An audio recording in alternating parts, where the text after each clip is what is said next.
숨막히는 속도와 두려움 없는 주행으로 쌓아올린 경력에서 또 하나의 결정적인 경주가 될 뻔했던 그날은 포뮬러1의 역사를 영원히 바꿔놓을 침울한 날로 변하고 말았습니다.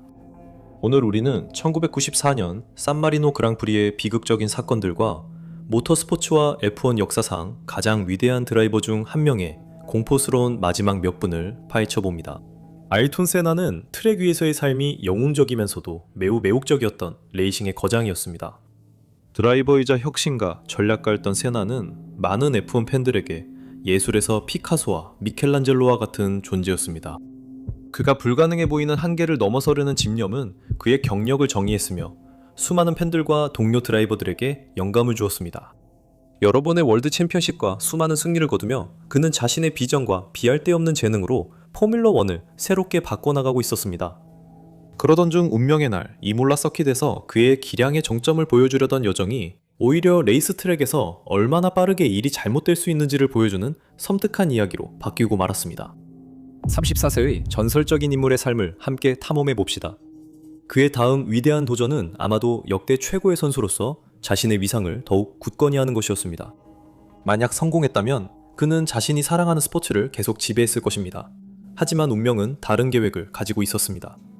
저처럼 포뮬러1에 대한 지식이 심야 뉴스나 스포츠면 혹은 스쳐 지나가는 소셜미디어 게시물 정도라면 여러분도 이렇게 생각할 수 있습니다. 아일톤 세나는 전형적인 레이싱 신동의 틀에서 나온 인물로 특권층 배경에서 태어나 레이싱 명문가에서 자랐으며 어릴 때부터 트랙을 지배하도록 길러졌다고 생각할 수 있습니다.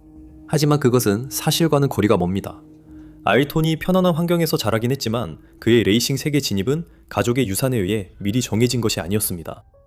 아일톤 가족은 레이싱으로 유명하지 않았습니다. 그들은 브라질 상파울루 사업가들이었습니다. 아일톤의 이야기는 어릴 때부터 레이싱 트로피를 휩쓴 이야기가 아닙니다. 이 이야기는 자동차를 사랑한 한 소년에 관한 것입니다. 아일톤은 1960년 3월 21일에 가족의 둘째로 태어났습니다. 그래서 그는 눈에 띄기 위해 방법을 찾아야 했습니다. 아일톤은 아주 어릴 때부터 바퀴 달린 모든 것을 사랑했습니다. 그는 레이스 트랙이나 레이싱 장비는 없었지만 아버지와 함께한 장난감과 고카트가 있었습니다. 그의 아버지는 성공한 사업가였는데 아일톤이 자동차를 얼마나 좋아하는지 보고 아일톤이 4살 때 직접 고카트를 만들어 주었습니다. 그것은 화려하지는 않았지만 아일톤에게는 완벽했습니다. 아일톤은 고카트를 타며 마당을 돌고 실제 경주를 상상했습니다. 이곳이 아일톤의 시작이었습니다. 이후 바퀴에 대한 열정으로 그는 세계에서 가장 유명한 스포츠 선수 중 한 명이 되었습니다. 아일톤은 자라면서 다른 아이들과 다를 바 없는 평범한 아이였습니다. 그는 학교에 다니고 운동을 하며 친구들과 어울려 놀았습니다. 그는 우등생은 아니었습니다. 그는 오히려 끈기 있고 때로는 조금 고집이 센 것으로 더 유명했는데 이런 성격은 나중에 레이싱에서 큰 도움이 되었습니다. 그가 자라면서 자동차에 대한 매혹도 커졌습니다. 10대 때 아일톤 가족은 그가 본격적인 레이싱에 큰 관심을 갖고 있다는 걸 알아차렸습니다. 아일톤이 꿈을 이루기엔 긴마단 트랙만으로는 부족하다는 것이 분명했습니다. 그가 13살이 되자 아버지는 아일톤을 더 체계적인 레이싱 환경에 참가시키기로 했습니다. 그의 아버지는 아일톤에게 첫 레이싱 카트를 사주었습니다. 이것은 그냥 카트가 아니었고 경쟁을 위해 만들어진 것이었으며 아일톤이 프로레이싱 세계로 들어가는 첫걸음이었습니다. 아일톤은 지역 카트 챔피언십에 참가하기 시작했습니다. 카트 경주는 종종 레이서 경력에서 첫 번째 진지한 단계로 여겨지며 아일톤에게도 마찬가지였습니다. 그는 참가가 아니라 이기려고 그곳에 있었습니다. 그는 자신의 카트의 기계적인 부분을 이해하려는 헌신과 타고난 운전 실력이 결합되어 어린 나이에도 두드러졌습니다. 카트 경주는 아일톤에게 단순한 운전 그 이상을 가르쳤습니다. 그는 경쟁적인 경주의 흐름, 그리고 정밀함, 타이밍, 전략의 중요성에 대해 배웠습니다. 그는 다른 레이서들의 기술과 실수를 관찰하며 연습과 연구에 수많은 시간을 보냈습니다. 그의 첫 레이스는 쉽지 않았고 아일톤은 재능에도 불구하고 많은 도전에 직면했습니다. 레이싱은 아주 힘든 스포츠로 작은 실수 하나가 경기를 망칠 수 있습니다. 하지만 아일톤은 끈질겼습니다. 그는 매 경기마다 무엇이 잘못됐는지, 어떻게 개선할 수 있는지 분석했습니다. 이렇게 세밀한 부분까지 신경 쓰는 태도는 그의 레이싱 스타일의 대표적인 특징이 되었습니다. 세나는 1977년에 남아메리카 카트 챔피언십에서 우승을 차지했습니다. 그는 1978년부터 1982년까지 매년 카트 세계 선수권 대회에 참가했으며 1979년과 1980년에는 준우승을 차지했습니다. 17살이 될 때쯤 아일톤은 브라질에서 여러 카트 선수권 대회에서 우승했습니다. 그의 트랙에서의 성공은 주목받지 않을 수 없었고 그는 국내 카트 대회를 넘어설 잠재력이 있다는 것이 점점 분명해지기 시작했습니다. 아이르톤은 경쟁이 더 치열하고 기회가 더 많은 먼 유럽에서 레이싱을 하는 꿈을 꾸기 시작했습니다. 가족의 지원을 받아 아이르톤은 유럽으로 이주하는 대담한 결정을 내렸습니다. 이는 가족과 친구들을 뒤로하고 떠나야 하는 중요한 발걸음이었습니다. 1981년 아이르톤은 아내와 영국으로 이주해 모터 레이싱 중심지에서 성공 기회를 잡았습니다. 이 결정은 미지로의 도약이었습니다. 아이르톤은 아무도 자신을 모르는 세계에 들어섰고 그곳에서 다시 한번 자신의 실력을 증명해야 했습니다. 영국에서 아이르톤은 당시 포뮬러 포드의 선두주자였던 랄프 퍼먼이 이끄는 반디맨 레이싱 팀에 합류했습니다. 이래의 많은 포뮬러 1 드라이버들이 참가했던 인기 있는 입문 시리즈인 포뮬러 포드 1600 시리즈에 출전하기 위해서였습니다. 그는 영국 생활에 적응하기 힘들어했습니다. 날씨, 음식, 그리고 언어 모두 그에게는 새로웠지만 그의 관심은 여전히 레이싱에만 쏠려 있었습니다. 아일톤의 재능은 금세 빛을 발했습니다. 그는 첫 시즌에 챔피언십에서 우승했고 곧 트랙 주변에서 미래의 F1 레이서로 알려지기 시작했습니다. 산파울루의 어린 소년에서 영국의 챔피언이 되기까지의 그의 여정은 모터레이싱에서 화려한 경력을 시작하는 출발점에 불과했습니다. 하지만 그 경력은 시작 전에 거의 끝날 뻔했습니다.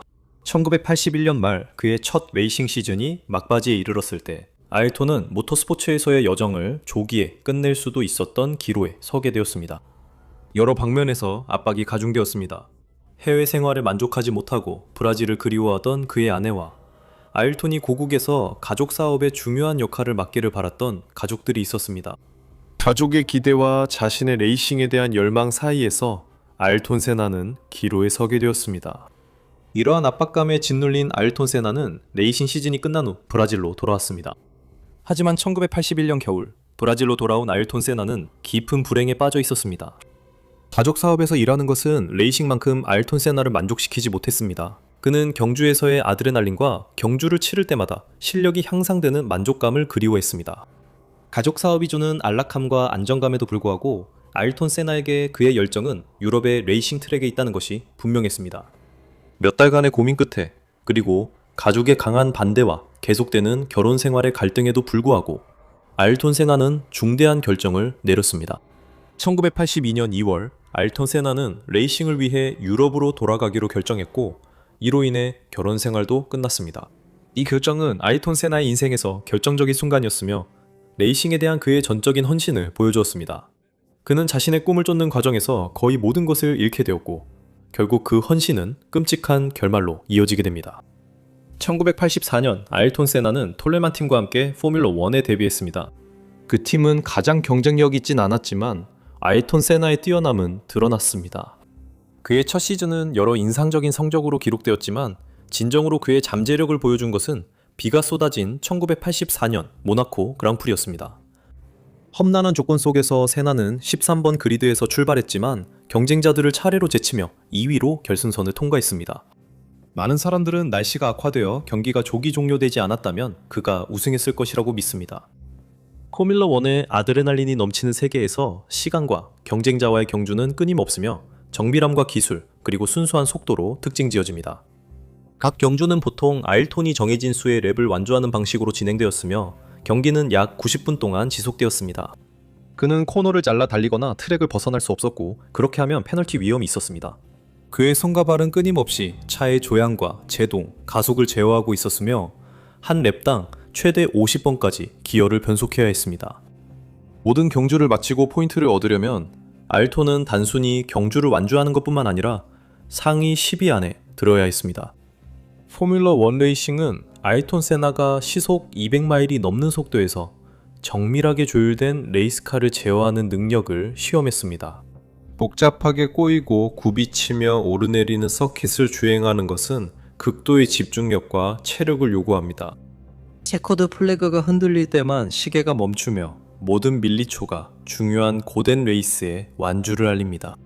세계 최고의 드라이버 중 한 명으로 평가받는 세나는 특히 그의 눈부시게 두각을 나타낸 시즌 이후로 포뮬러 1의 전설이 될 길을 걷고 있었습니다. 초기부터 경력 내내 세나는 자신의 차량 성능과 트랙 상태에 대해 상세한 기술적 통찰을 제공하는 능력으로 유명했습니다. 이 능력은 포뮬러 1에서 텔레메트리의 광범위한 사용이 시작되기 전부터 있었던 것이었습니다.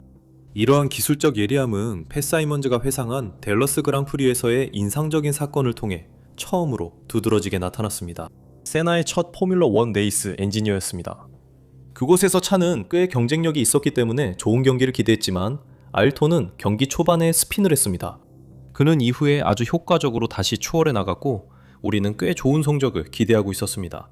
하지만 그가 벽에 부딪혀서 뒷바퀴와 드라이브 샤프트가 손상되었고 결국 리타이어하게 되어 정말 아쉬웠습니다. 그 일의 진짜 의미는 그가 피트로 돌아와 저에게 벽이 분명히 움직였어요 라고 말한 데 있습니다. 지금까지 다양한 드라이버들의 변명은 들어봤지만 그런 건 처음이었습니다. 하지만 아일톤은 아일톤답게 자신에 대한 엄청난 믿음과 절대적인 확신을 가지고 있었습니다. 그는 경기 후에 자신이 사고가 났던 장소를 함께 가서 보자고 저를 설득했습니다. 그리고 그는 완전히 옳았어요. 그게 정말 놀라운 점이었죠.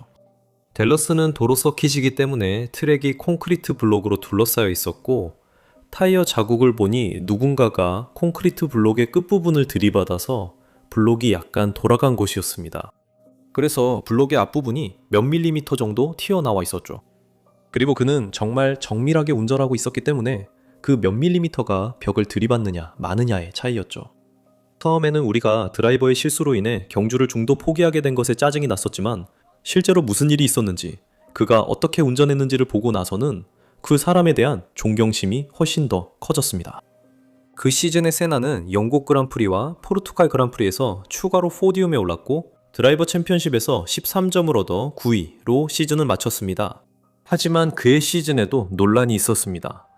세나는 당시 소속팀인 티렐에게 알리지 않고 1985 시즌을 위해 로터스와 협상에 들어간 사실로 인해 이탈리아 그랑프리에서 출전 정지 처분을 받았습니다. 1985년에 로터스로 이적한 세나는 더 경쟁력 있는 차량을 제공받았고 이상적이지 않은 조건 속에서도 포르투갈 그랑프리에서 자신의 첫 우승을 차지하며 이를 잘 활용했습니다.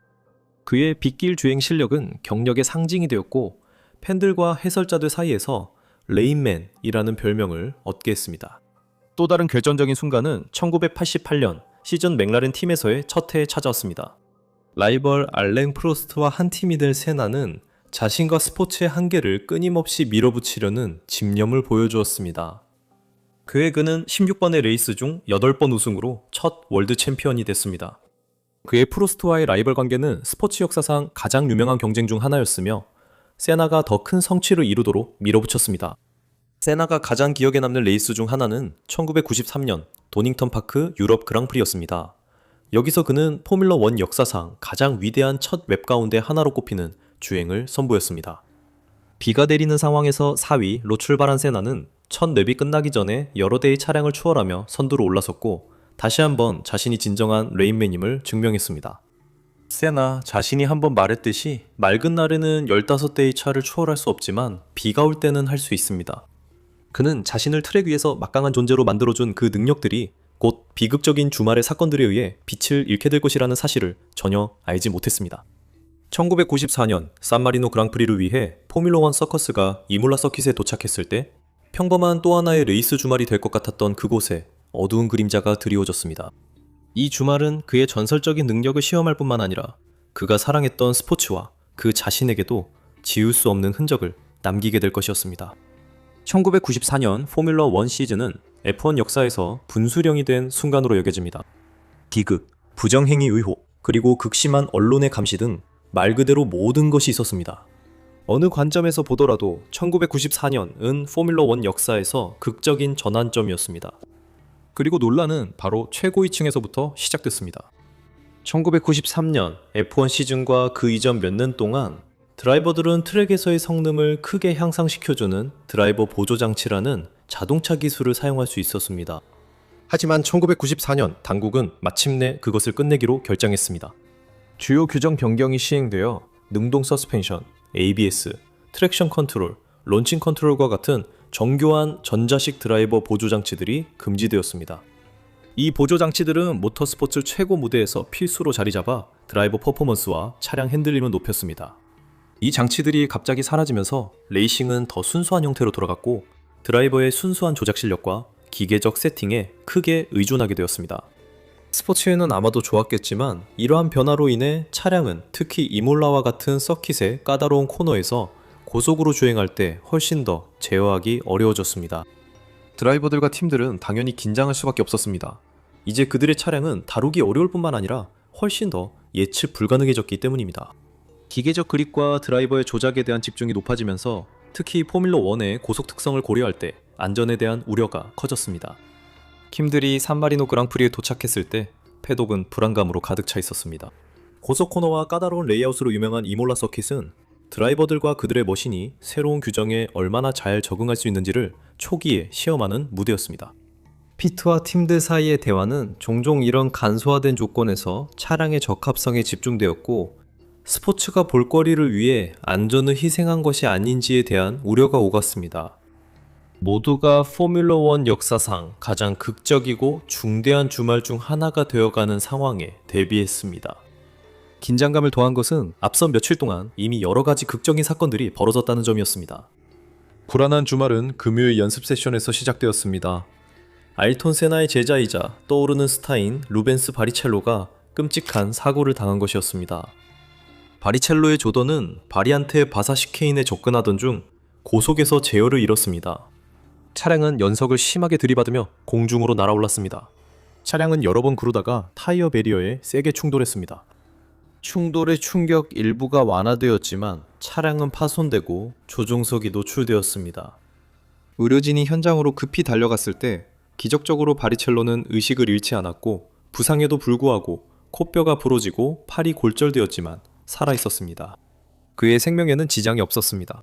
세나는 사고 장면을 보고 곧바로 의료센터로 달려갔습니다.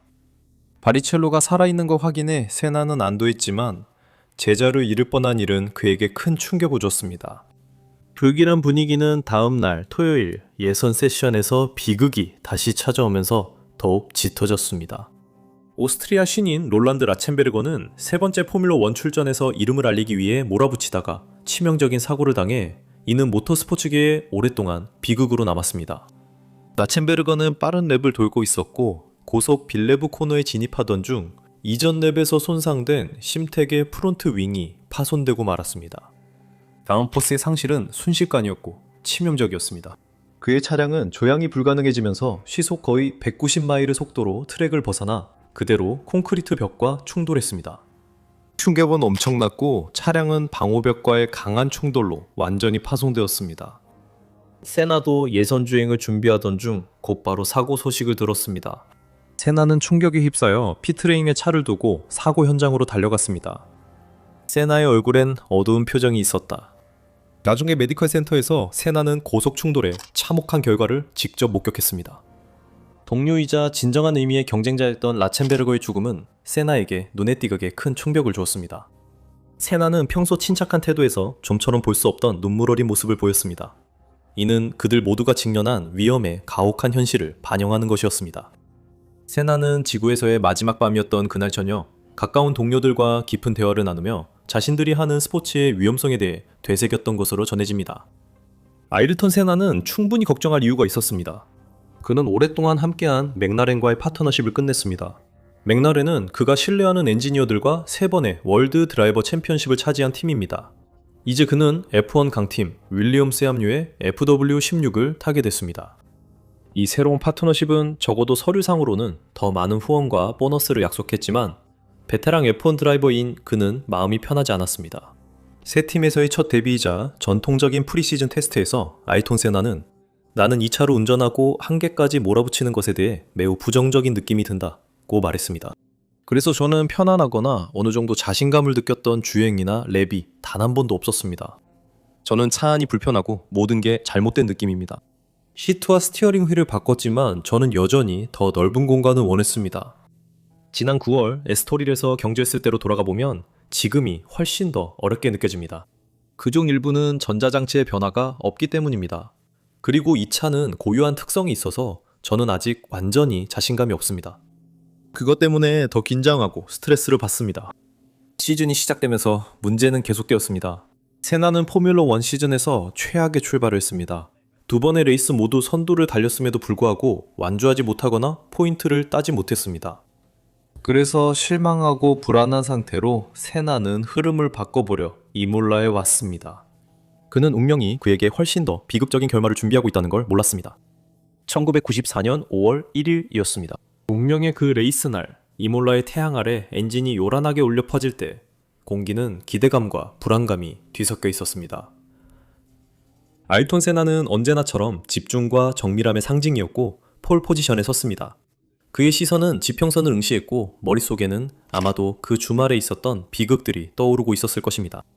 그의 차 안에는 오스트리아 국기가 있었는데 그는 그 주말에 세상을 떠난 친구 롤란드를 기리기 위해 우승 후에 그 깃발을 펼칠 계획이었습니다. 초록불이 켜지고 깃발이 흔들렸으며 지구상에서 가장 정예의 모터레이싱 머신들의 힘이 폭발적으로 분출되었습니다. 세나가 즉시 앞으로 치고 나갔고 그의 윌리엄스 FW16은 깨어난 야수의 포효와 함께 상쾌한 공기를 가르며 질주했습니다. 그러나 경기가 시작하자마자 혼돈이 일어났습니다. 레이서 중 한 명인 JJ 레토의 베네통이 스타트 그리드에서 멈춰 서 있었고 속도의 바닷속에서 움직이지 않는 닻이 되었습니다. 그를 피하려는 차량들의 움직임은 즉각적이고 매우 혼란스러웠습니다. 뒤에서 달려오던 로터스의 페드로 라미는 제때 피하지 못했고 레토의 멈춰선 차량과 격렬하게 충돌했습니다. 산산조각난 차량에서 나온 파편들이 파편탄처럼 공중으로 날아 트랙과 관중석을 뒤덮었습니다. 혼란 속에서 관중들 역시 날아다니는 파편에 맞았습니다. 세이프티카가 출동하자 속도는 기어가듯 느려졌고 이는 포뮬러1의 아드레날린이 넘치는 속도와는 극명한 대조를 이뤘습니다. 오펠 벡트라 세이프티카는 평범한 성능으로 선두에서 차량을 이끌었지만 느린 속도는 치명적인 문제가 됐습니다. 세이프티카의 느린 속도로 고성능 레이싱 타이어 온도와 압력이 떨어져 극한 속도를 위해 설계된 차량에 매우 위험한 상황이었습니다.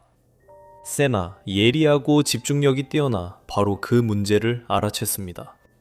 그는 세이프티카 운전자에게 속도를 올리라고 강하게 손짓했습니다. 그의 손짓은 지켜보는 모든 이들에게 뚜렷하게 보였고 말없이도 긴박함과 답답함이 강하게 드러났습니다. 레이스가 6랩에 재개되자 세나는 곧바로 움직였습니다.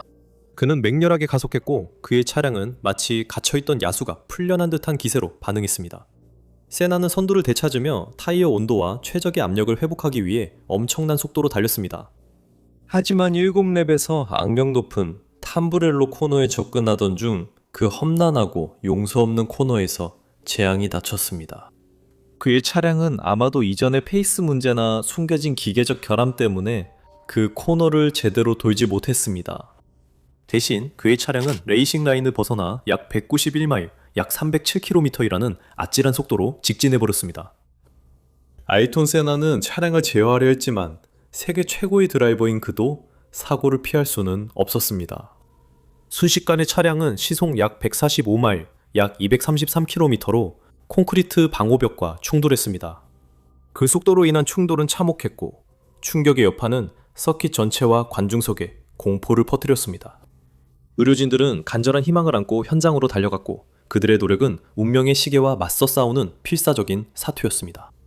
그들은 세나를 잔해에서 꺼내려 애썼고 그의 차는 충돌의 맹렬함을 보여주는 처참한 모습이었다. 아일톤 세나는 여전히 살아있었고 의료진이 필사적으로 그를 살리는 사이 의문이 쏟아졌습니다. 세계적 드라이버가 머신을 통제 못한 이유는 무엇이었을까요? 그날은 맑았고 세나는 선두로 7번째 랩을 돌며 양옆에 차량이 없었습니다.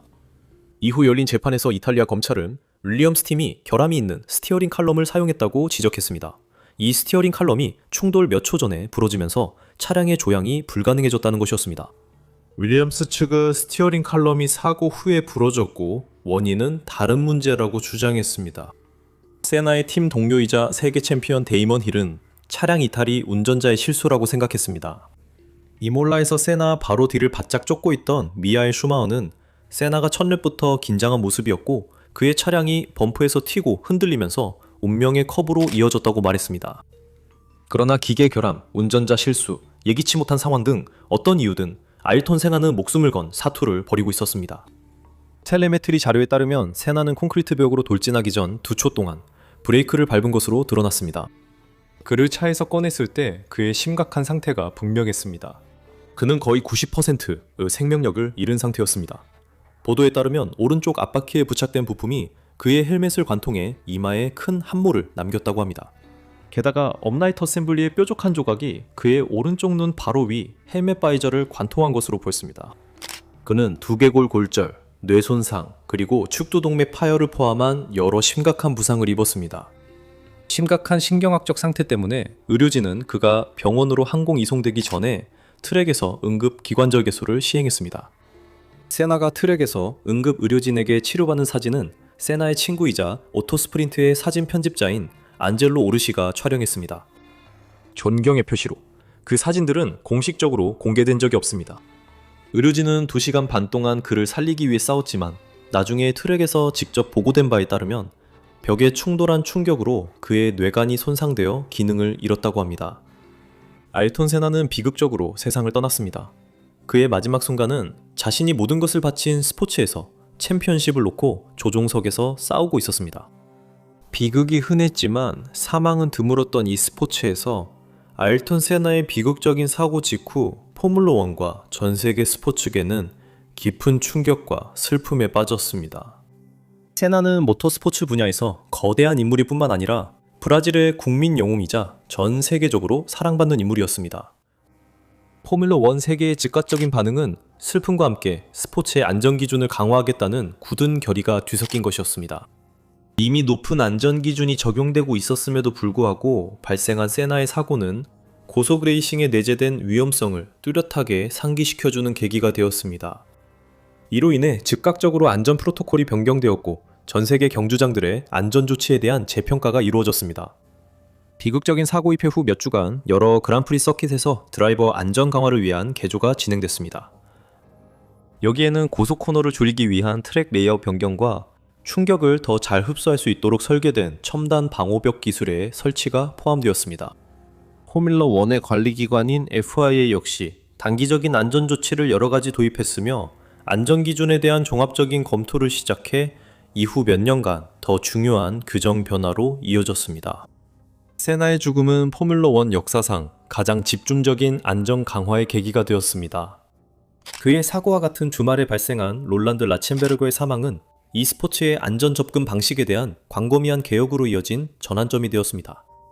여기에는 결국 한스, 머리와 목 보호 장치의 도입, 자동차에 대한 더 엄격한 충돌 테스트 기준, 그리고 운전자를 더 잘 보호하기 위한 자동차 설계와 트랙 안전 기준에 수많은 변화가 포함되었습니다.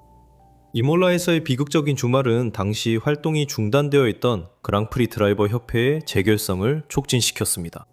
이 단체는 드라이버들이 주도하여 안전 기준을 개선하고 레이스 환경과 안전 기술에 대한 논의에서 드라이버들의 목소리가 반영되도록 하는 데 집중했습니다. 비극적인 사고육인 사고 이후 수십 년이 지난 지금도 아일톤 세나의 유산은 포뮬러1 세계에 계속해서 영감을 주고 영향을 미치고 있습니다. 그의 헌신과 실력은 그를 역대 최고의 드라이버 중 한 명으로 만들었을 뿐만 아니라 e스포츠에서 중요한 안전 향상의 촉매제가 되었습니다. 새로운 안전조치 하나하나, 잠재적으로 치명적인 사고 속에서 구해진 생명 하나하나, 위대한 선수를 꿈꾸며 포뮬러1에 입성하는 젊은 드라이버 한 명 한 명 모두가 세나의 유산을 이어가고 있습니다.